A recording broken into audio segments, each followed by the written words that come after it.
Today I'm going to be talking about another horror anthology film, Creepshow.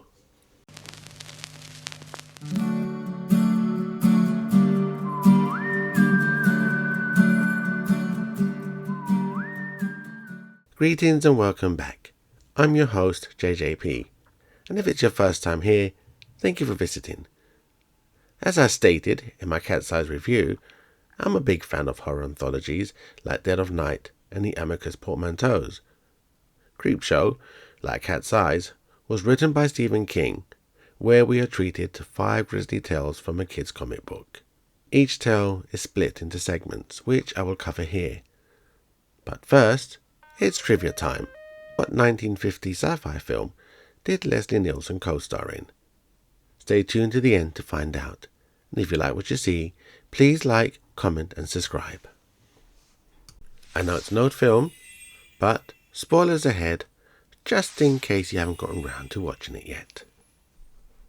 Creepshow was released on the 18th of November 1982 and was directed by George A. Romero, who introduced us to those pesky flesh-eating zombies in 1968's Night of the Living Dead.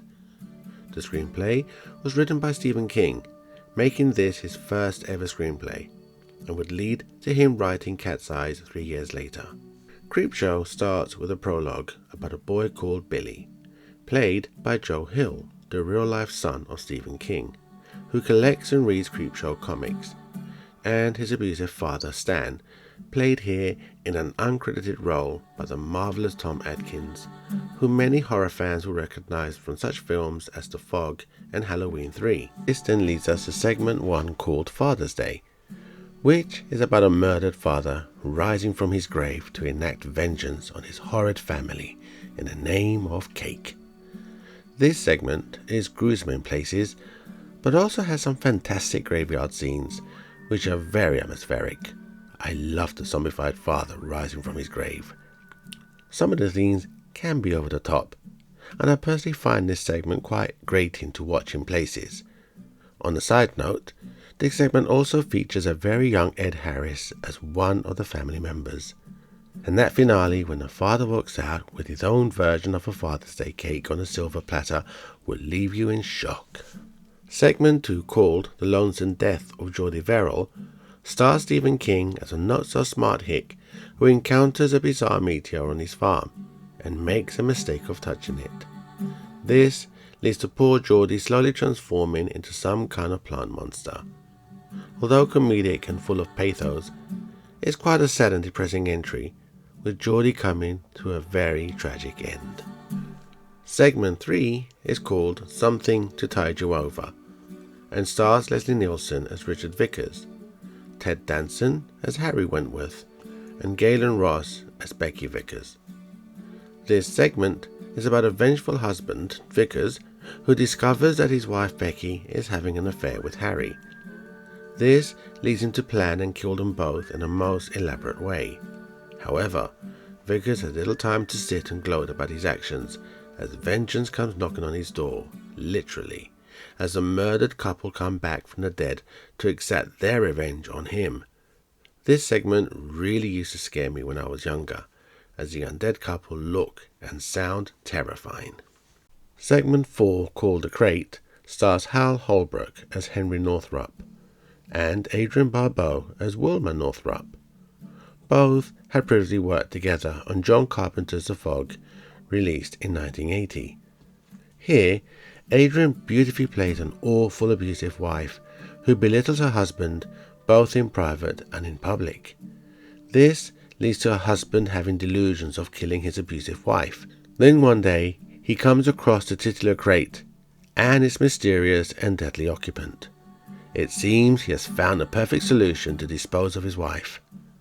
I love the creature effects, which are very well done, courtesy of Tom Savini.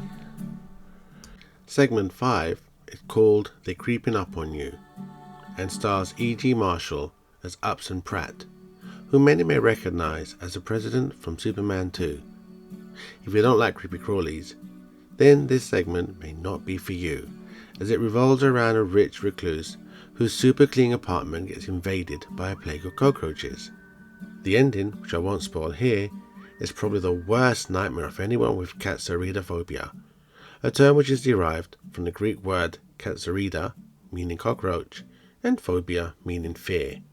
We then return to Billy and Stan in the film's epilogue, where Billy gets his revenge on his dad with the use of a voodoo doll, a scene very reminiscent to the Sweets to the Sweet segment in The House That Dripped Blood, starring Christopher Lee, where his daughter uses the voodoo doll to dispose of her dad.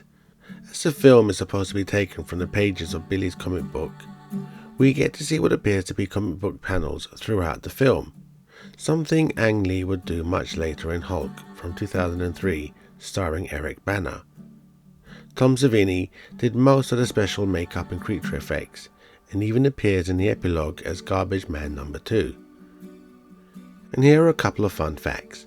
The on-set nickname of the creature in the crate was Fluffy, and according to George A. Romero, renting the cockroaches for the segment They Creeping Up On You was the most expensive part of the movie, due to acquiring around 20,000 cockroaches from the American Museum of Natural History. Now, out of all the segments, my favourite segments are the crate and something to tide you over. Do you have a favourite segment or segments? Do let me know in the comments below. Now to answer the trivia question. Although we mainly know him for his comedy in films like Naked Gun, Leslie Nielsen was also a serious actor. We catch a glimpse of that in his portrayal of the murderous and vengeful husband Vickers in the segment Something to Tide You Over. So, back in 1956, he would play Commander Adams in a sci-fi film classic Forbidden Planet, where he co-starred alongside Walter Pidgeon, who played Dr. Morbius, no, not that Dr. Morbius, and Anne Francis, who played Altera Morbius. Thank you for watching, and please like, share and subscribe if you enjoyed today's content. I've been JJP, and I look forward to discussing films and shows that we are all passionate about. Hope to see you soon.